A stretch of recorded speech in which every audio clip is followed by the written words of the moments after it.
Le mois d'octobre. L'automne s'installe confortablement chez nous, mais nous laisse encore quelques belles journées ensoleillées. On a encore la chance de voir s'affairer les fourmis à l'extérieur. Ici, une Camponotus vagus, qui prend un petit bain de soleil avant de reprendre ses tâches. Un peu en dessous d'elle, la horde de Messor Structor ne s'arrête pas. La course aux graines, il s'agit d'en ramasser le plus possible. Et la période de l'automne est idéale pour ça. La plupart des graminées ont fini leur floraison, et les inflorescences, balayées par le vent automnal, déposent leurs précieuses graines au sol. Il n'y a plus qu'à les ramasser.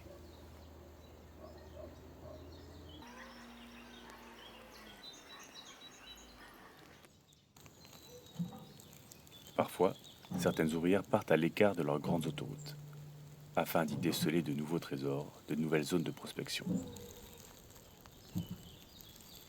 Quitte à traverser le territoire d'une autre espèce.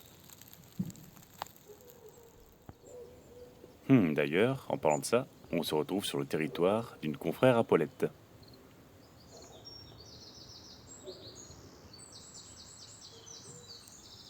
Pour les criquets, la vie aussi ralentit. Les combats, les affrontements et les parades prennent fin. Et c'est petit à petit que l'on entend leur chant se réduire.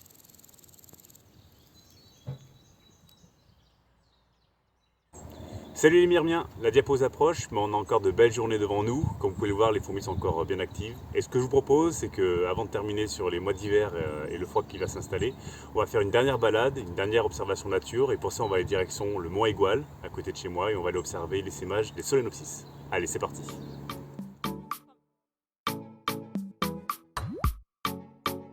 Pour commencer, nous allons reculer d'un mois. Nous sommes le 20 septembre. Et on va se diriger tout droit vers le mont Aigual. Le mont Aigual fait partie des contreforts du Massif central, côté sud. C'est un beau massif de moyenne montagne, surtout composé de granit, qui nous offre une belle végétation bien acide. Fougères, genêts, bruyères la peuplent très facilement.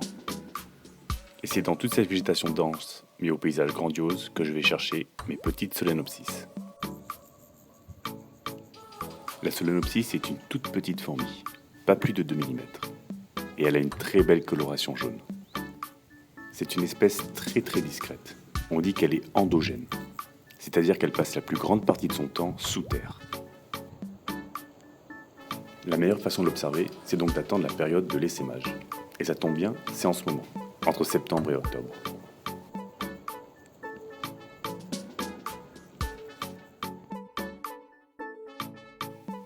La première étape consiste à savoir si les conditions extérieures sont optimales. Est-ce qu'il y a assez de chaleur et d'ascendant thermique pour aider au décollage ? Est-ce qu'il a plu avant ou est-ce qu'il va pleuvoir pour assouplir la terre ? Pas trop de vent à l'extérieur. Et surtout, pas d'indésirables tout autour de la fourmilière. Si toutes ces conditions sont réunies, on peut commencer à faire remonter des entrailles de la fourmilière les futures gînes. Hésitantes, elles restent longtemps à l'entrée de la fourmilière. Elles font des petits allers-retours et marquent des temps d'observation. Les mâles, eux, sont déjà sortis et attendent dans le ciel qu'elles veulent bien décoller. Et ça ne tardera pas. Les ouvrières les pressent à l'intérieur de la fourmilière et bientôt, elles vont s'aventurer de plus en plus à l'extérieur. Encadrées par une multitude de quarts du corps, elles vont maintenant partir à la recherche d'un point haut pour mieux décoller.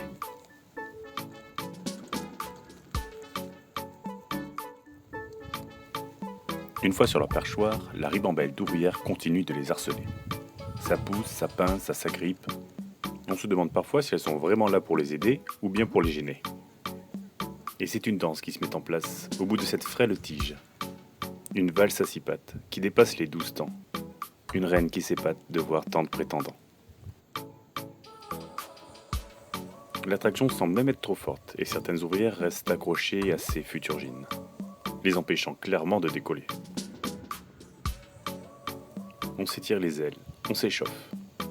Et si on leur laisse un peu la place et un peu de temps, ça aura la chance d'aboutir à un beau décollage. Ou peut-être une chute libre, on ne sait pas trop.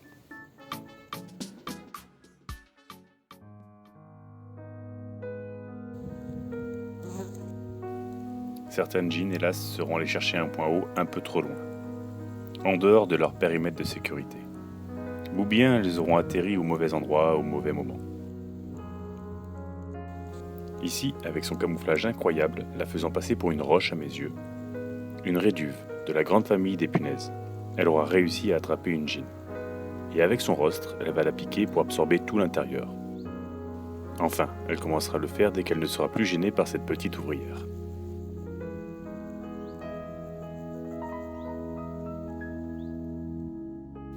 D'autres insectes utilisent la technique du camouflage et restent à l'affût de la moindre aubaine. Les essaimages attirent beaucoup de prédateurs. Ici, une petite araignée sauteuse, de la famille des Celticidae.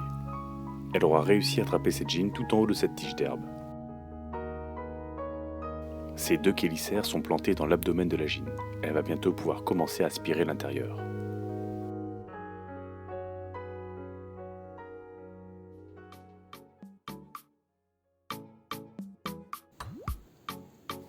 Bon, faisons une pause sur ce moment émotion.